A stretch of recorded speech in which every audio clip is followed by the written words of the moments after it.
स्वागत है दोस्तों आपका एम्पलीफायर वर्ल्ड चैनल में। देखिए, पिछले वीडियो में मैंने एक सिंगल एंडेड एम्पलीफायर का बोर्ड आपको दिखाया था। ये रहा वो बोर्ड और इस बोर्ड का डायग्राम आपकी स्क्रीन के सामने। मैंने कहा था इसका टेस्टिंग करके इसे पूरी तरीके से इसका सेकेंड वीडियो में मैं पीडीएफ फाइल स्टीरियो वर्जन में लेकर आऊँगा।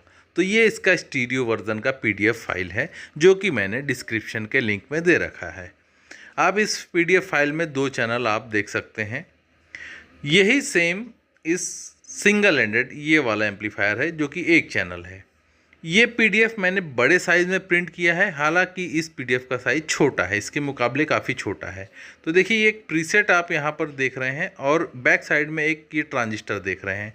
तो ये जो नया डिज़ाइन जो इसका पीडीएफ बना है उसमें ये ट्रांजिस्टर को लगाने के लिए यहाँ पर प्लेस दिया गया है।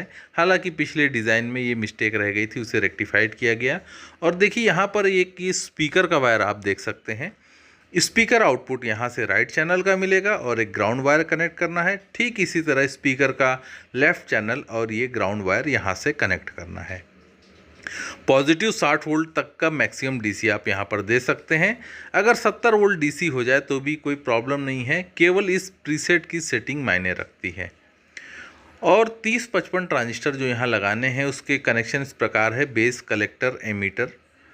ठीक इसी तरीके से है जैसे एक नॉर्मल TO247 ट्रांजिस्टर के पैकेज में पिन कॉन्फ़िगरेशन होता है, जैसे कि 5200 इस टाइप के ट्रांजिस्टर में।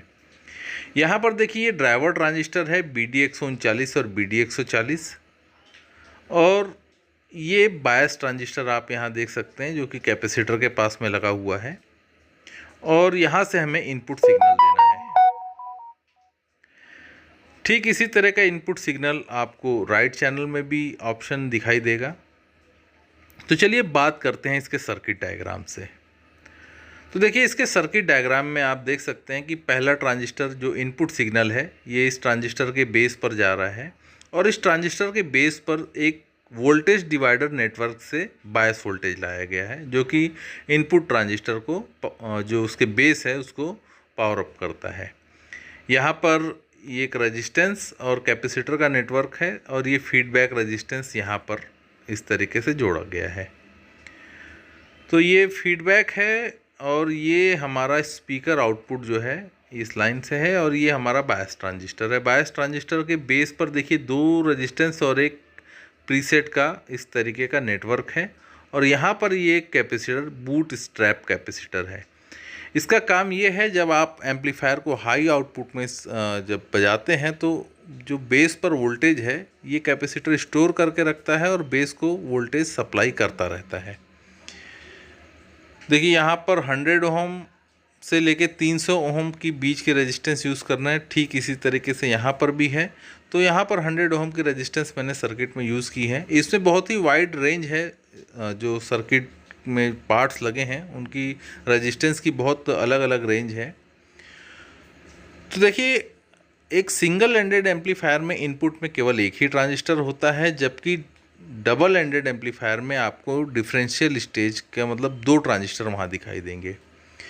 और इसके अलावा यहाँ पर जो ड्राइवर ट्रांजिस्टर है इनके बेस और कलेक्टर के बीच में कोई पीएफ नहीं लगाया गया है, तो मैंने अपने डिज़ाइन में यहाँ पर पीएफ ऐड कर दिया है। देखिए, एक पीएफ यहाँ पर है 100 पीएफ, और यहाँ पर भी 100 पीएफ है। आप 100 to 470 पीएफ के बीच में लगा सकते हैं।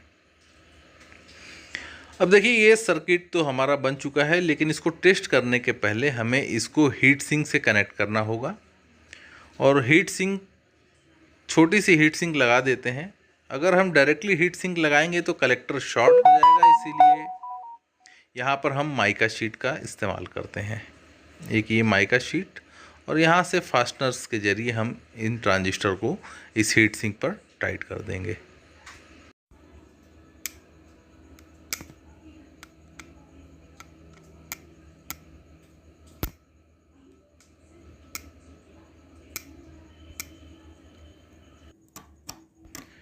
दोस्तों, अब ये एक्सेस माइका शीट जो लगा रखी है उसको भी मैं हटा देता हूँ।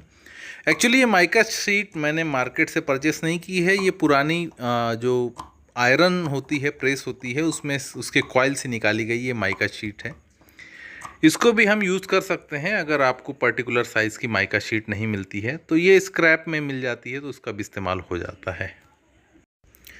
चलिए दोस्तों, अब बात करते हैं ये कन्वर्टर की। ये कन्वर्टर आपको अमेज़न या फिर फ्लिपकार्ट इस टाइप की वेबसाइट पर ऑनलाइन मिल जाएगा। ये कन्वर्टर 12 वोल्ट इनपुट से लेके आपको आउटपुट में 35 वोल्ट डीसी तक दे सकता है। तो देखिए, जैसे इसको 12 वोल्ट इनपुट आप देते हैं तो इसमें एक प्रीसेट है, उसको एडजस्टमेंट करने से आपका जो आउटपुट वोल्टेज है सिंगल सप्लाई 35 वोल्ट पर आपको मिलता है। यहाँ पर रिपीट करता हूँ, आपको डबल सप्लाई नहीं मिलेगा, आपको सिंगल 35 वोल्ट डीसी मिलेगा और इससे आप मैक्सिमम 150 वाट का लोड दे सकते हैं। तो देखिए, इस कन्वर्टर को पावर अप करने के लिए मेरे पास फ़िलहाल बैटरी नहीं है तो मैं 12 वोल्ट के एक एसएमपीएस का यूज़ कर रहा हूँ जो कि 12.14 एम्पियर का करंट आउटपुट दे सकता है, जो कि काफ़ी है, यानी कि 120 वाट से ज़्यादा। तो इस कन्वर्टर को पावर अप करने के लिए देखिए यहाँ पर इनपुट प्लस एंड माइनस लिखा है, आउटपुट माइनस एंड प्लस लिखा है। तो मतलब यहाँ पर हमें जो इनपुट देना है, हम इस तार के ज़रिए हम इसको इनपुट दे देंगे। पॉजिटिव हमारा ये येलो कलर का है और ब्लैक वाला जो है माइनस है 12 वोल्ट, और ये आउटपुट जो है 35 वोल्ट डीसी इससे मिल जाएगा। तो चलिए इसे कनेक्ट कर देते हैं। दोस्तों, यहाँ आपसे एक सवाल, आपने सिंगल एंडेड एम्पलीफायर कब बनाया था? आपने इससे पहले बनाया है या फिर इससे पहले आपने कभी नहीं बनाया? आई थिंक जो सीनियर सिटीज़न जो वीडियो देख रहे होंगे वो जानते होंगे सिंगल एंडेड एम्पलीफायर उन्होंने अक्सर बनाया ही होगा पहले। डबल एंडेड एम्पलीफायर जो है कि डबल सप्लाई से चलने वाले एम्पलीफायर आजकल के दौर में चल रहे हैं। इससे पहले जो 60s की स्टाइल के एम्पलीफायर है वो सिंगल सप्लाई पर ही चलते थे, जिसमें कॉस्मिक मेक का एम्पलीफायर काफ़ी ज़्यादा फेमस हुआ करता था।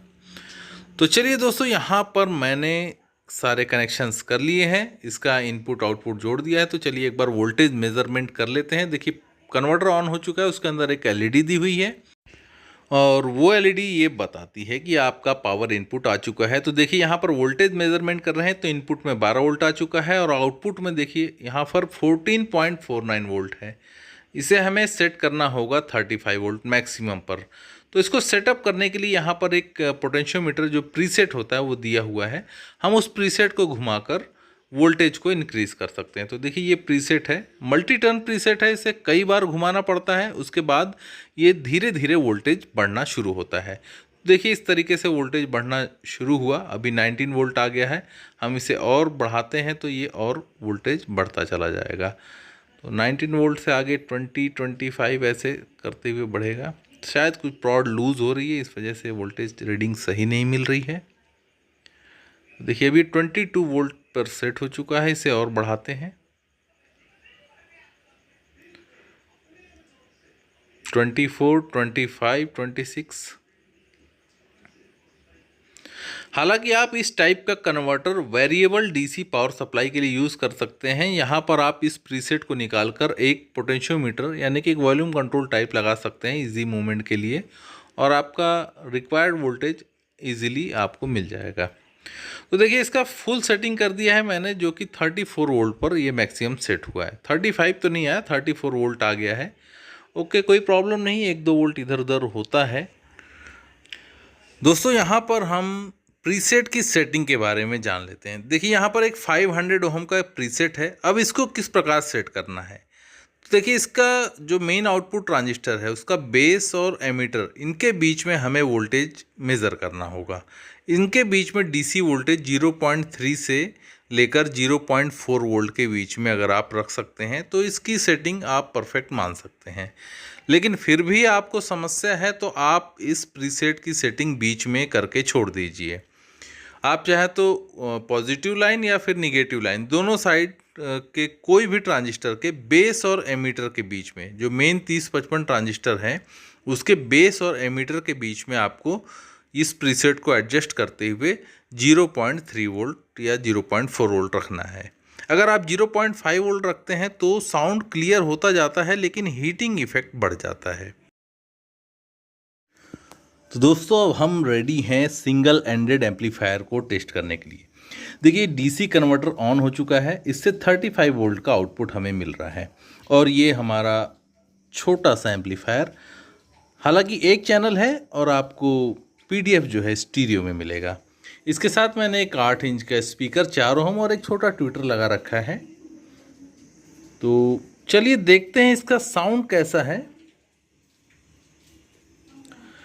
हालांकि दोस्तों कहते हैं सिंगल एंडेड एम्पलीफायर का साउंड उतना अच्छा नहीं होता, लेकिन मुझे नहीं लगता ऐसा कोई प्रॉब्लम है।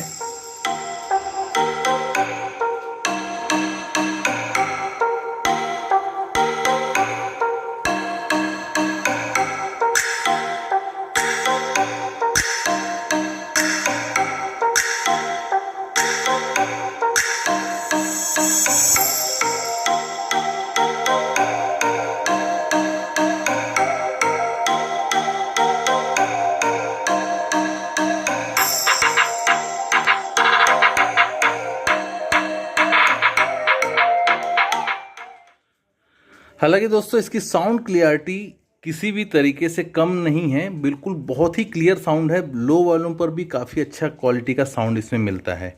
हाँ, ये बात अलग है कि हाई पावर आउटपुट के लिए ये डिज़ाइन नहीं होता है। इनसे आप 60 to 70 वाट इजीली ले सकते हैं। तो चलिए सुनते हैं।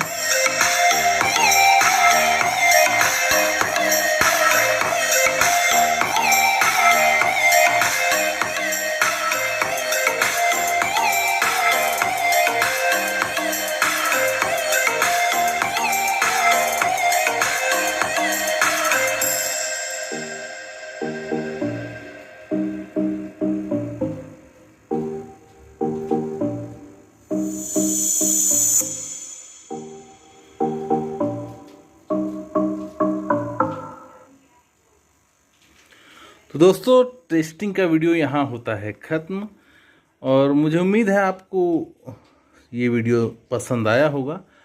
एक कुछ अलग करने की कोशिश की है मैंने, अलग टाइप के DC कन्वर्टर यूज़ करके, क्योंकि इस टाइप के नॉन आइसोलेटेड कन्वर्टर यूज़ करके शायद एम्पलीफायर अभी तक मैंने यूट्यूब पर नहीं देखा कि किसी ने बनाया हो।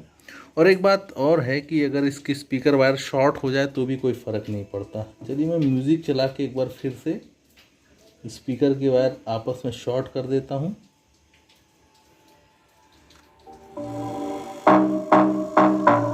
ये स्पीकर की तार है। अगर मैं शॉर्ट भी रखता हूँ तो कोई फर्क नहीं पड़ता।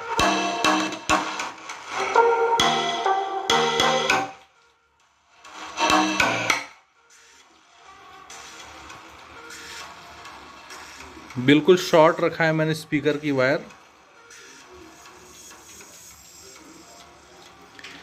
अगर ये डबल एंडेड एम्पलीफायर हो तो इतना देर शॉर्ट सर्किट रखने पर मेन आउटपुट ट्रांजिस्टर के ख़राब होने का खतरा बना रहता है, लेकिन यहाँ वाकई ये ख़राब हो गया। तो इतनी देर के बाद ये शॉर्ट सर्किट हुआ और अभी ये, ओ नो, अब मैं करूँ क्या? ऑफ करना पड़ेगा ये करना पड़ेगा। तो देखते हैं प्रॉब्लम कहाँ हुई है। ओ माय गॉड, काफ़ी हॉट तो बात ऐसी है कि ज़्यादा देर शॉर्ट सर्किट नहीं रख सकते, ये भी जल जाता है शॉर्ट सर्किट में